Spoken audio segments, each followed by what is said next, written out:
capítulo 1. Amém?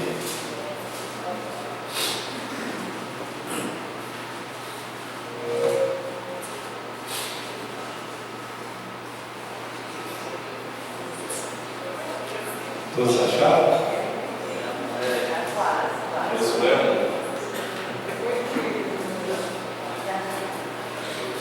Aí, de vez em quando costuma sumir, mas aparece.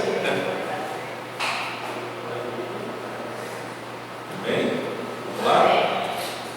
Depois da morte de Moisés, servo do Senhor, disse o Senhor a Josué, filho de Nun, auxiliar de Moisés: meu servo Moisés está morto, agora pois você e todo este povo preparem-se para atravessar o rio Jordão e entrar na terra que eu estou para dar aos israelitas, como prometi a Moisés.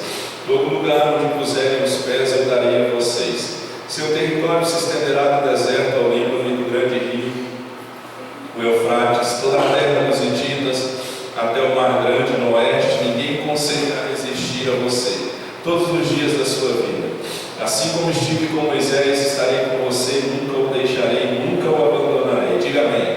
Amém. Glória a Deus. Seja forte e corajoso, porque você conduzirá este povo para herdar a terra que prometi sob juramento aos seus antepassados. Somente seja forte e muito corajoso. Tenha cuidado de obedecer a toda a lei que o meu servo Moisés lhe ordenou. Não se desvie dela nem para a direita nem para a esquerda, para que você seja bem sucedido por onde quer que andar. Não deixe de falar as palavras deste livro da lei, de meditar nelas de dia e de noite, para que você cumpra fielmente tudo que nele está escrito. Só então os seus caminhos prosperarão e você será bem sucedido. Não fui eu que lhe ordenei. Seja forte e corajoso, não se apavore nem desanime, pois o Senhor, o seu Deus, estará com você por onde você andar. Amém? Tome posse disso. Ele é o Emanuel. Josué, um líder excelente. Esse é o tema da nossa mensagem. Se nós pegarmos a história bíblica desde Gênesis, quando o Senhor chamou o homem, Deus disse para Adão que ele ia liderar, que ele ia dominar sobre os animais da terra. Nós fomos escolhidos, segundo a palavra, como cabeça e não como cauda. Nós fomos escolhidos para ser mais do que vencedores do Senhor, e no Senhor nós podemos todas as coisas. Nós temos que entender que nós somos chamados para ser líderes. Por quê? A Bíblia diz: ide por todo mundo e faça discípulos, pregue evangelho. Aquele que crê vai ser salvo, e aquele que não crê vai ser condenado. Então há uma grande comissão sobre mim, sobre você, que é ser líder, fazer a diferença como líder. Pastor, eu não tenho cargo na igreja, eu não sou pastor, não sou presbítero, não sou diácono, não sou evangelista. Não importa. A Bíblia diz que nós fomos chamados para crescer e para multiplicar. Mas nós temos que entender: será se a liderança é algo nato, é algo natural, ou é algo adquirido? O que nós podemos entender? Provavelmente as duas coisas. Porque se a gente analisar, quando Deus ele coloca na pessoa, vamos dizer assim, uma estrutura genética de liderança, e os talentos eles são desenvolvidos na escola da vida. Então eu e você, sobre nós há uma genética de Deus, há uma genética que nós temos que aprender a fazer discípulos.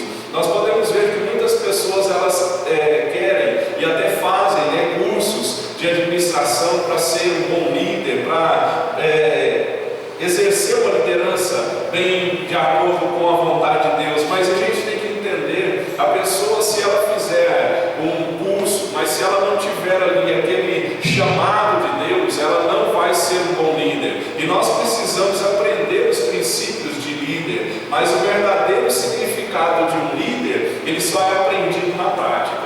Então muitos querem ser líderes, mas não são, porque não conseguiram ainda na prática. Então nós temos que aprender isso aqui. Isso aqui eu escrevi quando eu fazia essa mensagem hoje à tarde. Nós temos que aprender o seguinte: Josué, ele foi um líder excelente, porque ele aprendeu a ser líder com o seu líder. Quem era o líder de Josué? Moisés. Então ele aprendeu a ser líder com o seu líder. Então nós temos que entender que um líder de excelência, um dia ele teve que sentar e ouvir alguém. Então, para você, se você e eu não aprendemos a sentar e ouvir, nós nunca vamos poder estar de pé para ensinar. ensinar. Então, se você quer ensinar, ser um bom líder, primeiro você vai ter que sentar, porque se não sentar para ouvir, nunca vai estar de pé para ensinar alguém. E a gente vê que Josué se submetia fielmente, cabalmente a Moisés. Então nós temos que entender, Josué foi assistente de Moisés por vários anos. E quando nós nos mostramos fiéis como servos sobre poucas coisas, então o Senhor vai nos colocar para governar coisas maiores. É o que a própria palavra de Deus diz em Mateus 25, 21. O Senhor respondeu: muito bem, servo bom e fiel. Você foi fiel em pouco, e eu porei sobre o muito. Venha e participe da alegria do seu Senhor. Então, quando muitas vezes nós estamos sentados, o que é esse sentado? É o período de aprendizado. É o período que eu vejo na vida de Davi, né? A Bíblia diz que Davi estava por detrás das malhadas. Tanto é que ninguém via, ninguém dava atenção nenhuma a Davi, ninguém valorizava Davi. Mas eu sempre digo o seguinte: nunca desvalorize ou menospreze uma pessoa que está passando por uma prova muito ferrenha, muito dificultosa. Porque eu vejo que Deus fez assim, uma reviravolta na vida de José. Um dia o mundo dá volta. Então, se alguém está passando por dificuldade ao seu lado, não menospreze, não envergonhe, não humilhe essa pessoa, porque quem sabe, na maioria das vezes, aquela prova que a pessoa está passando é o ensinamento de Deus para a pessoa ser um bom líder lá na frente. É Deus fazendo a pessoa sentar, ouvir, ser mansa, ser humilde, ser submissa. Quantas vezes eu fiquei em portaria, eu limpei banheiro, e até hoje eu faço, se for necessário, limpar banheiro, ficar em portaria, porque maior é aquele que serve. Então, o líder de excelência, ele tem que aprender a se submeter à autoridade e tem que aprender com o seu líder a ser um bom líder. É por isso que Paulo andava com Silas, Silas andava com Paulo, Elias andava com Eliseu, Eliseu andava com Elias, né? Josué andava com Moisés. E a grande pergunta é: com quem nós estamos andando? Quais são as nossas amizades? Nós temos que ser influenciadores, como líderes que o Senhor nos chamou. Nós não podemos nos deixar ser influenciados. Nós temos que ser como Daniel. Daniel, no capítulo 1, ele tem um texto muito interessante. Ele disse assim: Daniel propôs no seu coração não se contaminar com o manjar do rei. É um líder de excelência. Então, um líder de excelência, principalmente, ele vai ter que aprender a esperar em Deus. Fala para o seu irmão: você quer ser líder? Aprenda a esperar. Amém? Aprende a esperar no Senhor, porque muitas vezes para você ser líder você vai ter que ensinar a mesma coisa várias vezes. Eu vejo muitas vezes aqui como pastor, eu já ensinei para muitas pessoas a mesma coisa. Aí a pessoa não acata, não ouve, não obedece, aí ela vai dar uma voltinha lá fora no mundo, segue os seus próprios caminhos, aí não vai dar certo, porque ela vai dar burro em ponta de faca, ela volta, e aí o líder vai ter que ensinar com humildade no coração, ensinar novamente essa pessoa. Então nós temos que entender que, como líderes, nós temos que aprender a esperar. Hebreus 6,12 diz assim: é por meio da fé e da paciência que vamos herdar as promessas. Duas coisas: fé e paciência. Aí herdaremos as promessas. É por meio da fé e da paciência que vamos herdar as promessas. Então, te dou um conselho de amigo hoje: tenha fé e tenha paciência. Amém? São duas coisas muito difíceis, né? Porque fé você não vê, fé você não toca, fé você não sente, né? Fé muitas vezes não acontece nada. E esse é o grande desafio do cristão. Esse é o grande desafio do evangelho, daquela pessoa que serve ao Senhor com integridade de coração. Servir a um Deus que não se vê, servir a um Deus que muitas vezes não se toca, né? Não sente nada. Esse é o grande desafio. Então nós temos que entender que o líder de excelência, se ele quer liderar, se você não aprender a sentar para ouvir, você nunca vai poder estar de pé para ensinar. Então, se você quer ser um bom líder, primeiro você vai ter que sentar e ouvir aquele que às vezes tem uma experiência maior do que você. Então, essa noite nós vamos ver quais são as características da liderança de Josué. A primeira característica de Josué como liderança é algo que nós temos que fazer e devemos fazer. Ele andou com Deus. A gente vê que Moisés, antes dele, andou com o Senhor. E a gente servo do Senhor, um título que não era dado a uma pessoa qualquer nas Escrituras. Por que Josué andava com Deus e andou com Deus? Porque Deus falava e ele obedecia. Porque uma das coisas que Deus orientou Josué, nesse texto aqui, bastante conhecido, foi: medita nela de dia e de noite. Fazendo assim, tudo vai dar certo. Então Josué meditava na lei do Senhor todos os dias. Ele seguia a lei e os mandamentos do Senhor, porque é uma grande responsabilidade estar sob a liderança de um Israel que a gente sabe que era um povo de coração duro, um povo obstinado, um povo murmurador, um povo reclamão. E era um desafio, porque a Bíblia diz que na face da terra até aquele momento não havia nascido ou não havia existido um profeta como houve a vida de Moisés. Então era uma responsabilidade muito grande. E Moisés faleceu, Moisés morreu, né?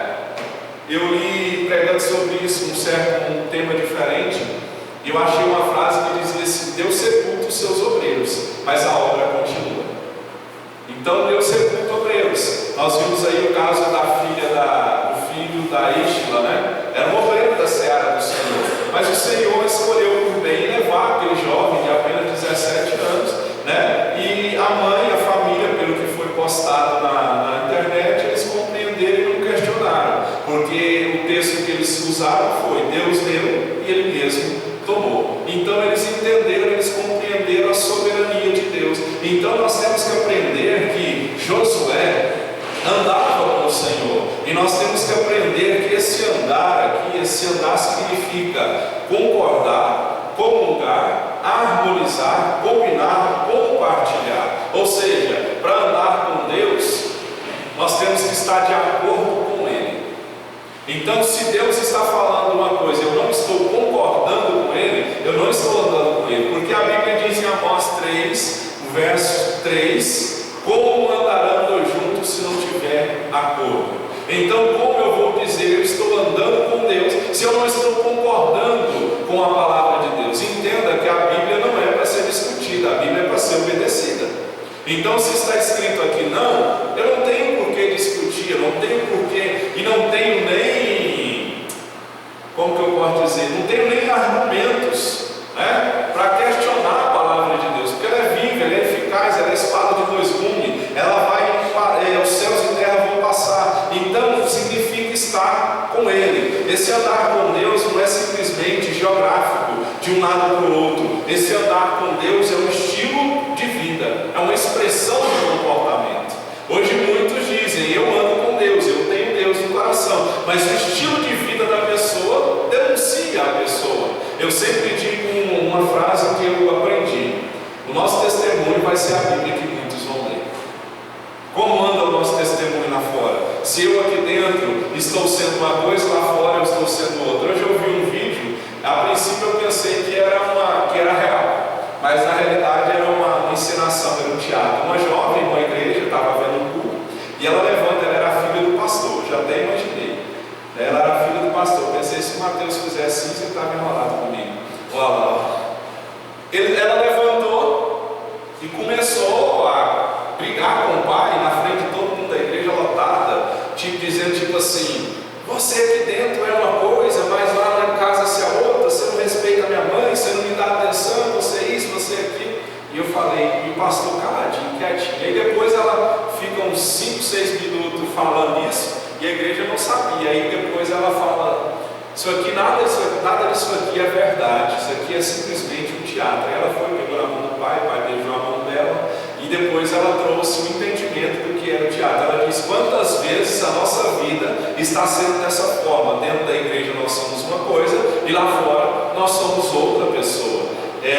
Um outro acontecimento, esse eu não sei se é verdade, se era teatro, mas eu li uma frase uma vez que o menino disse assim para o pai, ou para a mãe na realidade: mãe, vamos mudar lá para a igreja? Aí a mãe perguntou: meu filho, por que mudar para a igreja?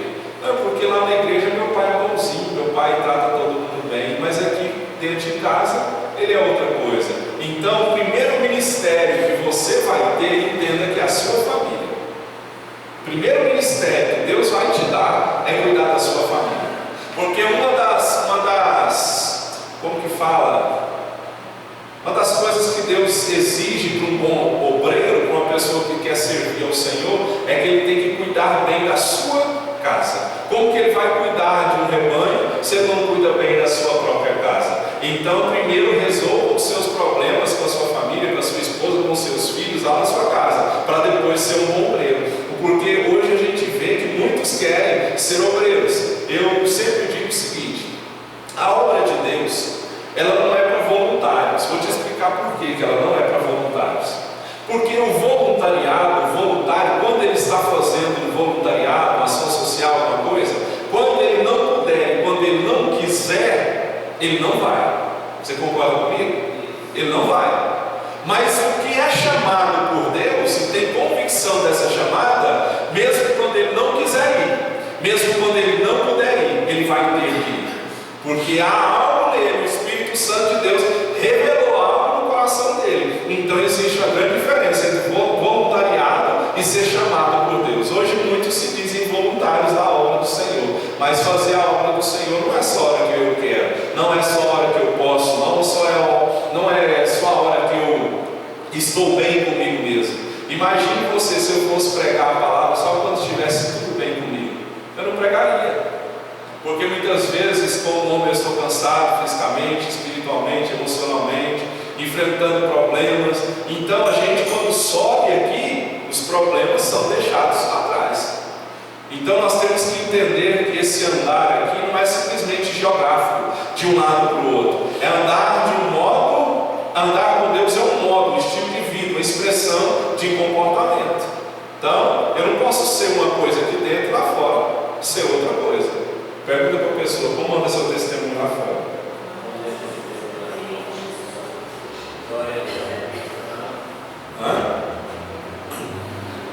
Como anda o nosso testemunho lá fora? É aí que nós temos que mostrar que somos crentes. É ou não é? Porque aqui dentro todo mundo é bonitinho, né? Aqui dentro todo mundo é santo. É ou não é? Aqui dentro a gente cumprimenta o capaz do Senhor, amém, glória a Deus, mas é muito rápido.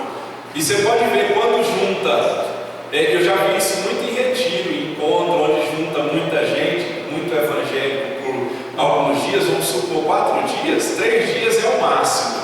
No 4º dia já vai dar porrada. As ideias já não vão começar a bater uma com a outra. Isso acontece muito em casamento, em relacionamento, né? Quando está namorando é tudo belezinha, é love pra cá, amorzinho pra cá, mas depois que começa mesmo na coisa séria, as coisas mudam. Então esse andar com Deus é um estilo de vida, e quem anda com Deus se torna diferente das outras pessoas. Se eu digo que estou andando com Deus, estou sendo a mesma pessoa, 2 Coríntios 5,17 não se cumpriu em mim, que é: se alguém está em Cristo, é nova criatura, coisas velhas se passaram, eis que tudo se fez novo. Então, isso fala de metanoia. Metanoia é mudança vertiginosa de rumo. Se eu ia para um lado, eu me converti. A própria palavra diz conversão, é você ir para cá, você desvia a rota, desvia o rumo. Isso é ser cristão. Só que hoje em dia nós estamos vivendo uma geração que acha que pode servir a Deus continuando praticando as mesmas obras passadas, e não pode. E hoje, infelizmente, as igrejas na desculpa de querer ganhar as pessoas para Cristo, estão trazendo o mundo para dentro da igreja. Eu disse, não sei para quem aí dos meninos, eu disse assim: olha, o grande problema dessas igrejas que fazem alguns eventos que se parecem com o mundo, é que porque se você ganha uma pessoa com uma estratégia mundana, depois para você segurar ela dentro da igreja, você vai ter que continuar usando as mesmas estratégias. Mas se você segura a palavra e pregar a palavra, a pessoa vai ser segurada pela palavra. Uma vez um jovens aqui pegou e chegou em mim e falou assim: pastor, vamos pôr as luzes aqui para fazer o culto de jovem. Eu falei: aonde? Vocês abriram a igreja? Porque só é vocês aqui, vocês não vão colocar luz, não queria colocar luz, fumaça. Imagina, as portas tudo abertas e passa os irmãos na rua, passa o povo na rua aí, a fumaça soprando de baixo assim, e as luzinhas piscando e falava, mas aí é igreja ou é boate? Não é? Hoje tudo é gospel, né? Tem motel gospel, eu vi um bar gospel, sabia?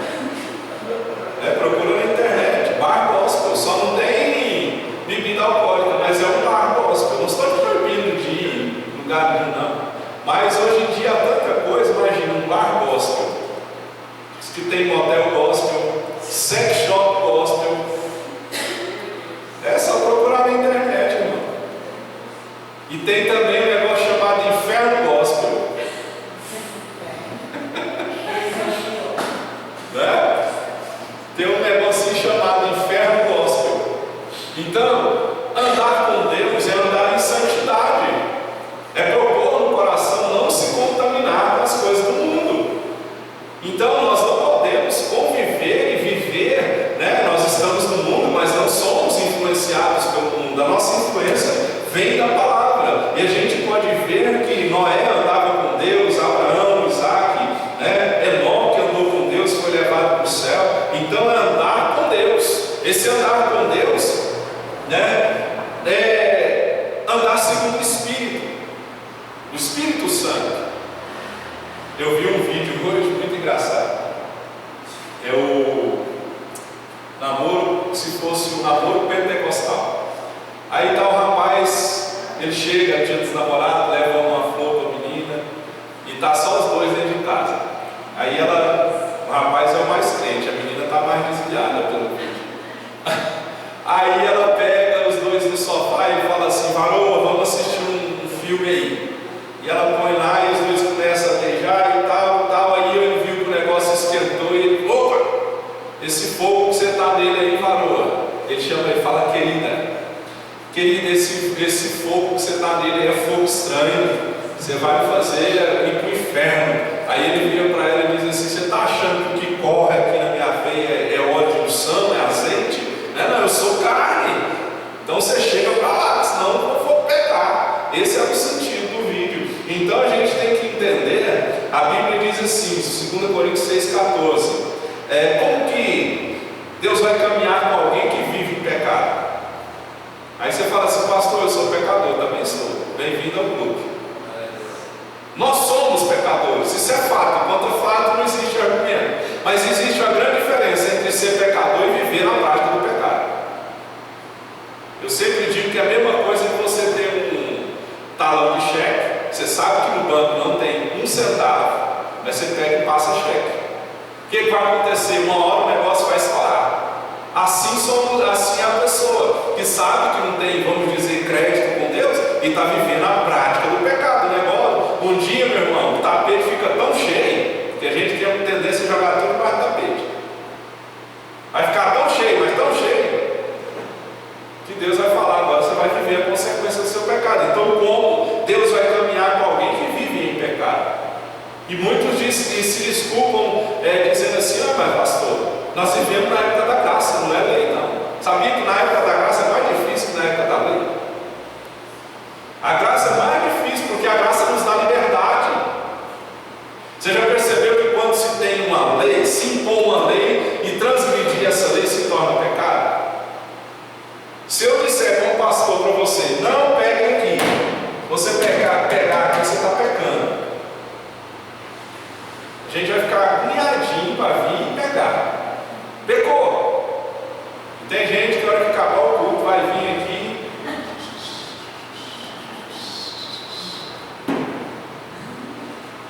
Tipo assim, a curiosidade.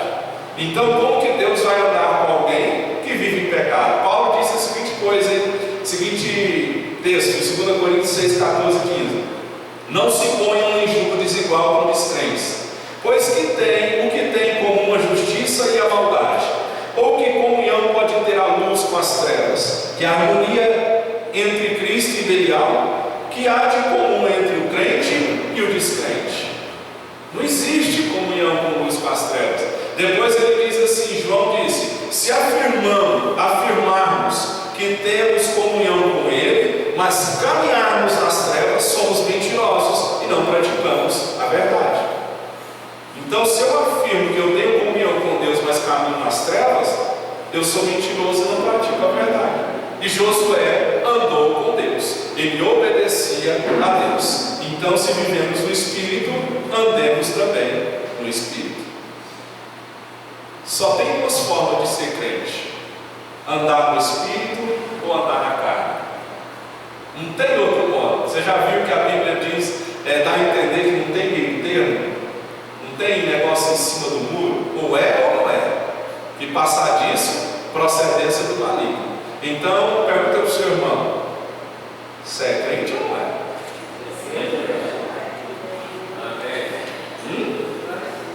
É ou não é?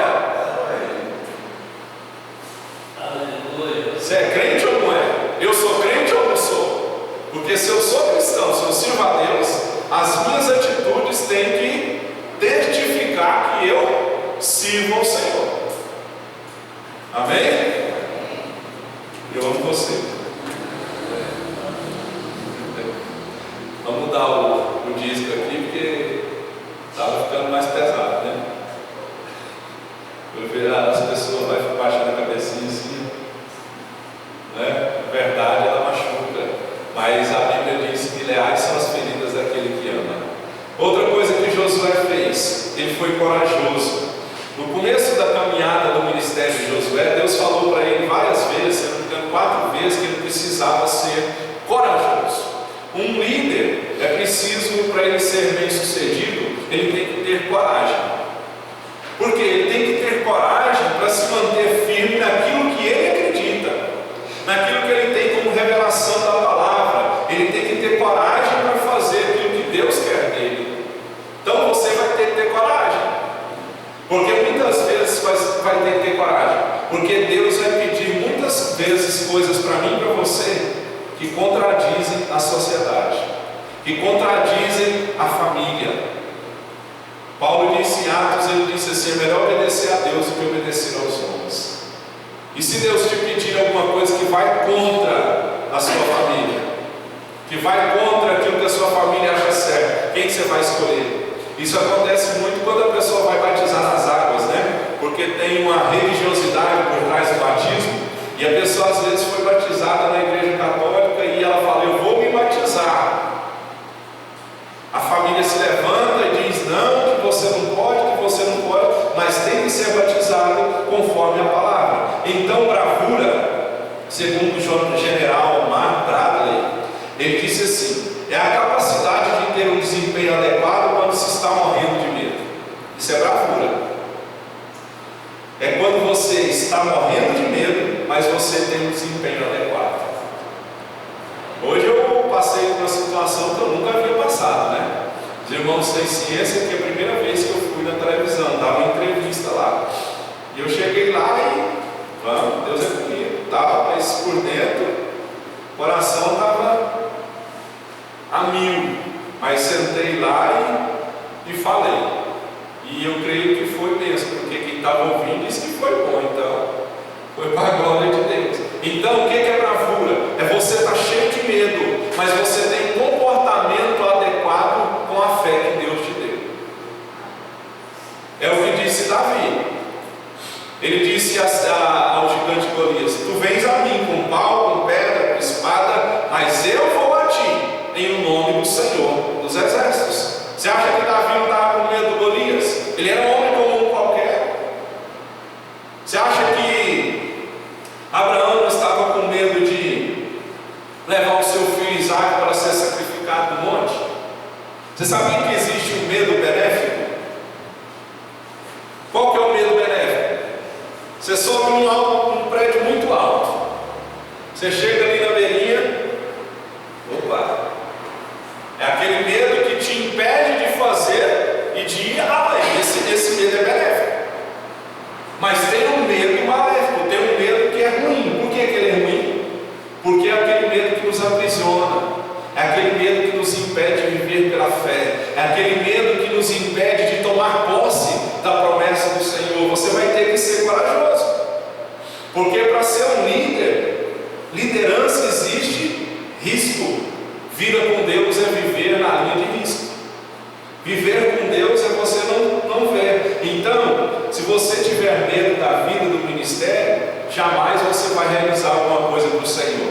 E por causa do medo, o servo escondeu a riqueza de arriscou a investir. A parábola dos talentos. Quando o dono dos talentos volta, ele diz: eu tive medo e escondi.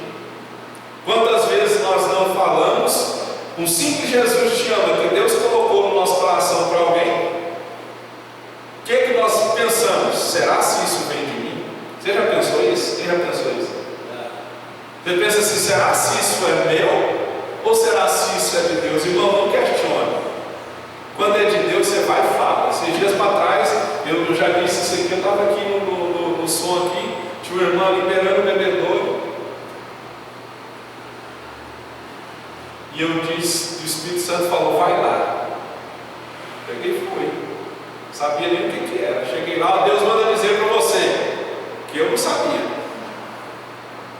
Deus manda dizer para você: não mude o seu coração por causa da situação. Pergunta se ela está na igreja hoje.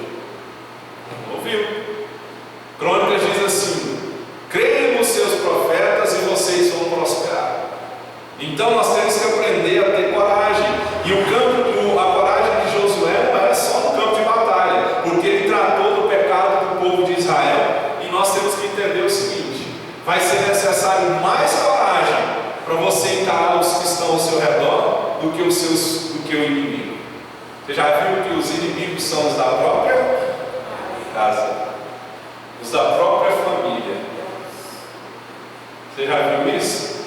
É quando você quer fazer uma coisa, alguém da igreja, do convívio, não acredita, da família em si, de parte de pai, mãe, enfim, os inimigos são os da própria família. Então você vai ter que ter coragem. Seja corajoso. Para viver hoje tem que ser corajoso. Tenha coragem de enfrentar os desafios. Outra coisa que foi característica da liderança de Josué: ele traçou e seguiu um plano. Ele traçou um plano e seguiu esse plano. Muitas pessoas desistem dos planos que Deus traçou. Só que Deus tem um plano perfeito. Você já começou bem e no meio do caminho já parou? Quem já? Eu levantei a mão. Eu sempre digo que começar não é difícil. Difícil é terminar o que se começou. Tanto é que a Bíblia diz assim, se não me engano, em Gálatas: corrieis bem, quem vos impediu de caminhar, de correr?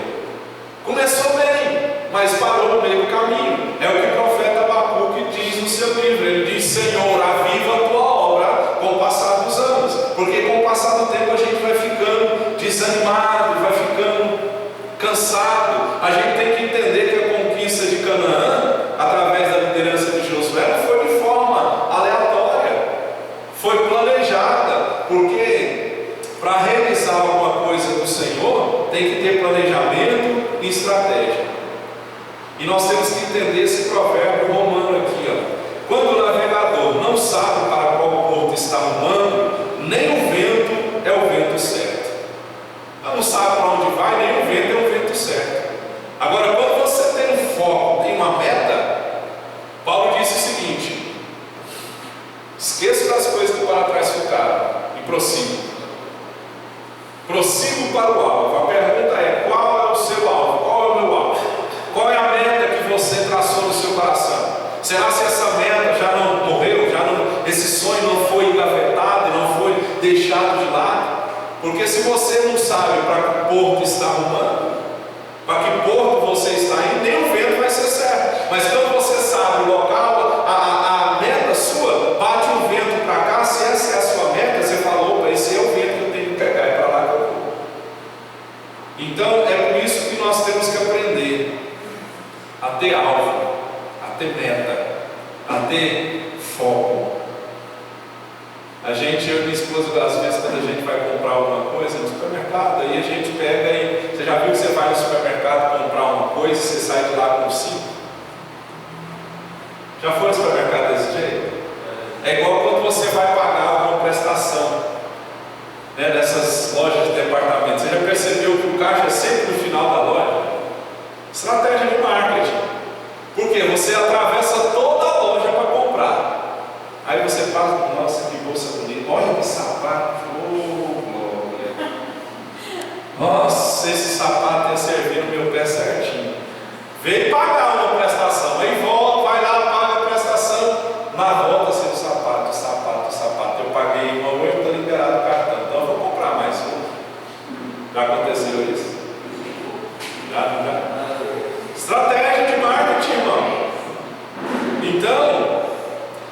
temos que aprender a ter alvo, a ter meta. Esqueça das coisas que para trás ficaram. Prossiga para o alvo. Aonde você quer chegar? Aonde você quer chegar com Deus? Eu quero crescer, eu quero ver essa igreja arrebentando. Esse é o meu foco. Sonhe comigo que nós, quem planta junto, colhe junto. Colhe junto. Então, nós temos que aprender. Se você traçou um plano, ou se Deus traçou um plano para você, siga à risca esse plano.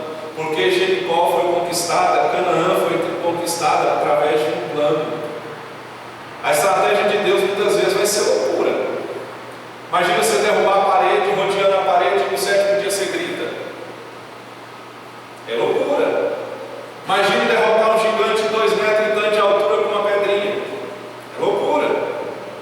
Imagina um profeta, vai lá, alguém cortando uma árvore, e a Bíblia diz que o machado caiu dentro da água. O profeta vai lá e vem machado, levanta o machado da água, fala de sonho, fala de promessa que Deus tem na minha e na sua vida, e com o passar do tempo nós vamos esquecendo dela. Renove a sua mente de acordo com a palavra. Deus tem um plano, esse plano é perfeito, porque a vontade dele é boa, perfeita e agradável. E entenda o seguinte: não é porque passou 1 ano, passou 2 anos, passou 3 anos, que Deus mudou o plano. Olha eu, quando eu estava lá na televisão, lá dando entrevista, eu comecei a relembrar da onde o Senhor me tirou. Eu falei, verdadeiramente Deus é fiel. Ah, minha serva e Deus. Deus é fiel. Demorou muito tempo depois que Deus falou através de um vaso, através de um profeta. Deus vai te colocar na televisão. E quando Deus faz o negócio, não precisa você fazer força nenhuma. Eu não fiz força nenhuma, eu não pedi ninguém para estar lá falando na televisão, eu não pedi ninguém. Mas Deus achou por bem me colocar lá. Por quê? Eu ainda não entendo, mas eu vou compreender depois. Quem sabe essa vai ser a primeira de muitas, que assim seja. Amém. Os irmãos que foi lá falaram, pastor, você nasceu para falar na câmera. Eu falei, você não sabe onde, como que eu estava. Eu só dei uma de forte, mas por dentro eu estava fraquinho. Então, quando o navegador não sabe para qual porto ele está rumando, nem um vento é o vento certo. Você sabe para onde você está indo? Se não sabe, irmão, nenhum vento vai ser o ideal. Faça um plano, fala, Deus, eu quero assim, mas que tudo seja feito à tua vontade. Aí você vai seguir aquele plano. Deu para entender? Josué traçou um plano e seguiu esse plano. Não adianta, você já fez propósito, isso acontece normalmente na virada de ano, né? Eu vou fazer, esse ano eu leio a Bíblia, esse ano eu faço isso, esse ano eu vou fazer aquilo. Chega no meio do ano, não fez nada, já nem lembro o que prometeu para Deus. Já aconteceu isso, não é? Porque ali no afã da virada do ano, a gente pulando os fogos, a música, e a gente fala, esse ano é o ano da minha bênção, é o ano da minha vitória. Mas não faz absolutamente nada para que aquele plano se realize. É aquela tirinha de gibizinho que eu vi, né? Acho que era qual que é o nome daquele personagem da música? Não, aquele que é o você? Chico Bento. Ele está ajoelhado na cama e diz assim, Senhor, me ajuda a passar na prova, a fazer a prova amanhã, tipo assim. Aí de repente a outra tirinha, a próxima, parece uma nuvem, e dessa nuvem sai uma mão e joga um caderno, um livro em cima da cama, estuda. Então a gente quer levar tudo para Deus fazer para nós. Entenda que o possível eu faço, o impossível Deus faz. É só olhar para João capítulo 11. Lázaro morto, Jesus chega lá na situação, que é que ele diz? Tirai a pedra. Jesus não podia fazer assim, pedra, sai daí. Não podia. Mas tem coisas que a gente tem que fazer. O crer é uma coisa, o orar é outra coisa, o ler a Bíblia é outra coisa. Somos nós que temos que fazer. Então siga o plano traçado pelo Senhor. Outra coisa que Josué foi a liderança dele, ele perseverou. Eu estou vendo que eu estou pregando aqui, está acabando a pregação, eu vi minha loja ali, me passou, porque ela não teve louvor, né? A gente canta 4 músicas, eu estou agoniado aqui, eu falei, meu Deus do céu. É que a gente tem que estar acostumado a cantar o louvor, né? Canta 4 músicas e tocado mecanicamente parece que é mais rápido, né? E o instrumental demora mais um pouquinho, mas louvado seja Deus. Outra coisa que Josué fez, ele perseverou. Perseverar e persistir. Perseverar e não desistir. Perseverar é você insistir naquilo que você tem como promessa. Isso é perseverança. Por que Josué perseverou? Porque se você olhar em Josué capítulo 7, foi a primeira derrota do povo de Israel. Eles atravessam, né, o Jordão, se eu não me engano, no capítulo 5, no capítulo 6 eles conquistam Jericó, no 7 eles têm derrota. As maiores derrotas do ser humano é quando eles tiveram vitória. Por que eles tiveram derrota? Porque eles confiaram que Deus agiria da mesma forma, e Deus não agiu.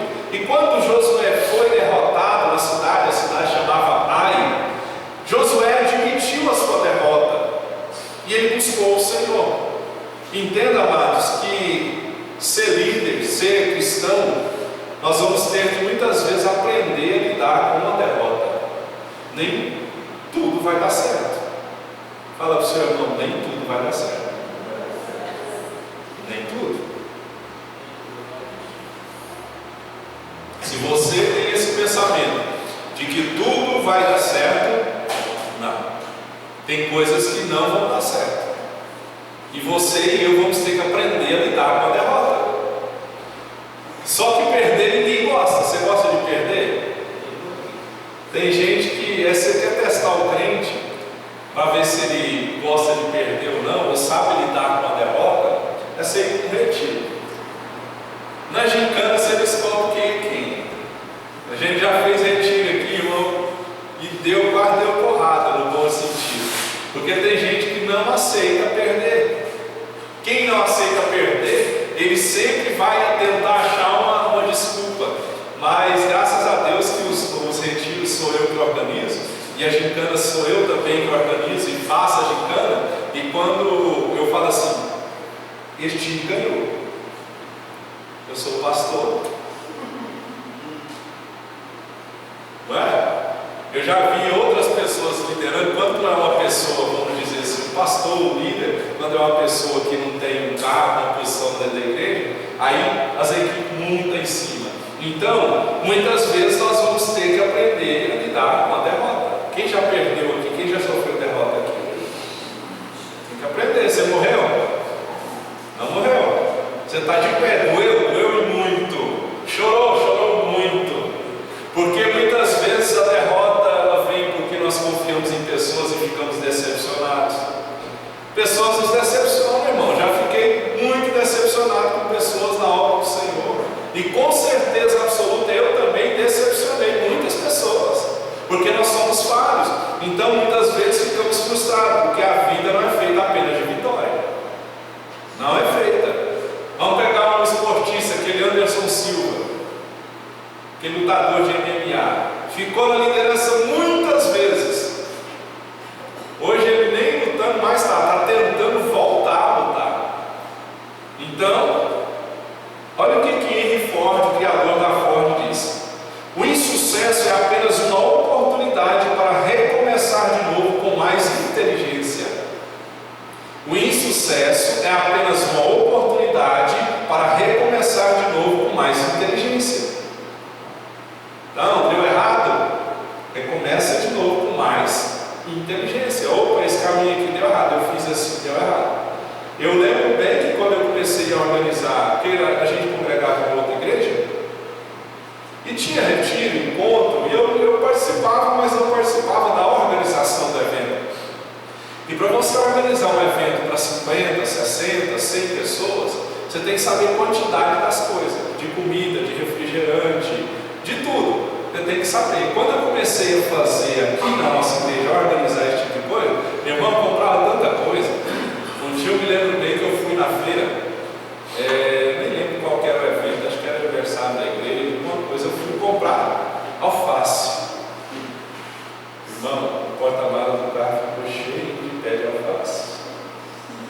Eu saí dando alface para todo mundo. Falou, então essa alface aqui que eu comprei demais. Sei que eu comprei uns 10 pés de alface. Né? Já comprei, como eu disse aqui esses dias para trás, comprei fio que não precisava comprar, comprava comida que sobrava, porque não tinha experiência. Então, insucesso é a oportunidade de começar novamente com mais inteligência. E nós temos que aprender que para ser bem sucedido na vida com Deus, você tem que entender que nem sempre você vai estar certo. Nem sempre. Você vai ter que aprender e entender, né, que você e eu não somos perfeitos, porque o líder de excelência é aquele que aprende a tirar vitória da derrota. Olha a definição de experiência de um humorista. Ele disse assim: experiência é o nome que as pessoas dão para as suas burradas. Interessante, né? Experiência é o nome que as pessoas dão para as suas burradas. Olha para o seu irmão e fala assim: você é experiente, hein?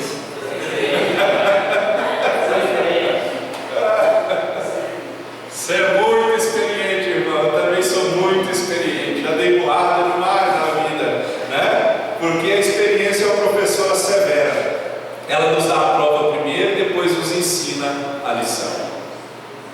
Novamente, uma frase de Henry Ford, ele disse assim: o único fracasso real é desistir de tentar. Josué perseverou. O mesmo Henry Ford: há mais pessoas que desistem do que pessoas que fracassam. Deu para você entender? O que desistiu não fracassou. Por que ele não fracassou? Porque ele não tentou. Tente. Deu certo uma vez? Tente de novo. Fracasso real é desistir. Desistir de tentar. Há mais pessoas que desistem do que pessoas que fracassam. Eu já vi isso muito no meio evangélico, no meio cristão. Eu já sirvo ao Senhor, já está indo lá nos 14, 15 anos que servimos ao Senhor. E hoje eu olho para o meu ministério, não é puxando sardinha para o meu lado, mas eu olho para o meu ministério e olho para o ministério daqueles que começaram praticamente na mesma época que eu. Nem ministério mais está aí, não serve mais ao Senhor, está desviado, não prega mais a palavra, nem acredita mais que Deus existe, porque eles desistiram. Eu lembro bem que teve um rapaz que já pregou no encontro aqui da igreja, pregador bom mesmo, tinha talento de falar, tinha facilidade de falar, casado, não tinha 5 anos, separou da esposa, 3 anos. Não serve mais ao Senhor, não teme mais ao Senhor, porque desistiu. Então, insucesso é uma oportunidade para recomeçar de novo com inteligência. O único fracasso real é desistir de tentar. Há mais pessoas que desistem do que pessoas que fracassam. Persevera até o fim. Nunca desista daquilo que Deus tem para você, daquilo que Deus tem para sua família, daquilo que Deus tem na vida conjugal, na vida sentimental, na vida profissional, na vida financeira, na vida ministerial. Creia, Deus tem um projeto traçado específico para você. Sabia que o que serve para você, que Deus tem para você, não serve para mim? O que serve para mim, que Deus tem para mim, não serve para você. A única coisa da Bíblia que serve para todo mundo é as armaduras, tem um número de cada um. Mas bênção é específica para cada um. Olha a genialidade, a grandiosidade de Deus. Dá uma olhadinha no seu dedo assim. Tem um negocinho chamado impressão digital. Só você tem essa impressão. Ninguém na face da terra tem impressão digital igual a sua. Isso prova que você é um ser único. Pode ser gêmeo idêntico, mas a impressão digital é diferente. Você é uma pessoa única. E Deus escolheu você, como a Bíblia diz, para estar por cima e não por baixo, para ser cabeça e não para ser cabo. Então persevere, irmão, não abra mão, não desiste, né? Se fracassou, tenta de novo. Eu estou de pé aqui, estou indo para o 5º ano de igreja. 5 anos já. Muitas vezes abre a porta aí sozinho. muitas vezes chorando por dentro, dizendo: Deus, eu não dou conta mais não. Deus, até quando? Deus, me ajuda. Vocês são prova que a igreja tem crescido. Perseverança, não desistir, não retroceder. O justo viverá da fé, diz Hebreu, e se ele retroceder, Deus não tem prazer nele. Ei, irmão, se você retroceder nesse plano aí, Deus não vai ter prazer em você não. Deus não vai ter prazer em você. Então persevera, por misericórdia, levanta a sua cabeça, relembre as promessas, acredite que Deus é poderoso, porque Ele é fiel para cumprir a promessa. Amém? Vamos colocar de pé, por gentileza. Vamos orar.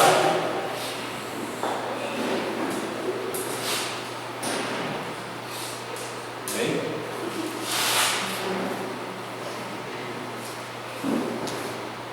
Nós vamos pedir para o Senhor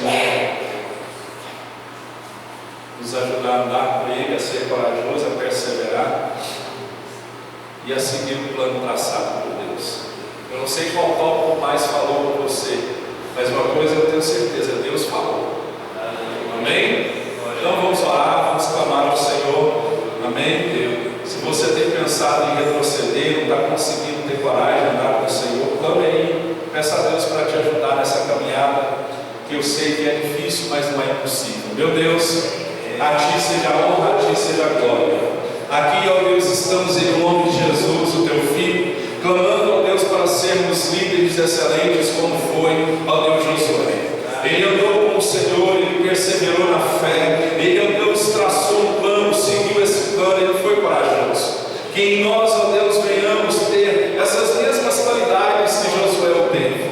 Se não temos tido perseverança, dedicação, ó Deus, seguindo o plano do Senhor, não andando com o Senhor, que o Senhor nos perdoe e nos ajude, Pai. Ó Deus, a ser líderes excelentes que fazem diferença, que influenciam, não que são influenciados pelo mundo. Em nome de Jesus, que nós possamos perseverar. Como vimos aqui, Senhor, em Ford disse: há mais pessoas que desistem do que pessoas que fracassam. O único fracasso real é desistir de tentar. Ó Deus, eu vejo aquela viúva que insistiu com o juiz, ela perseverou. Eu vejo isso também, ó Deus, na vida do cego de Jericó. Ele, ó Deus, clamava: Jesus, filho de Davi, tem misericórdia de mim. Enquanto, ó Deus, mais ele clamava,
começar a desanimar a viagem.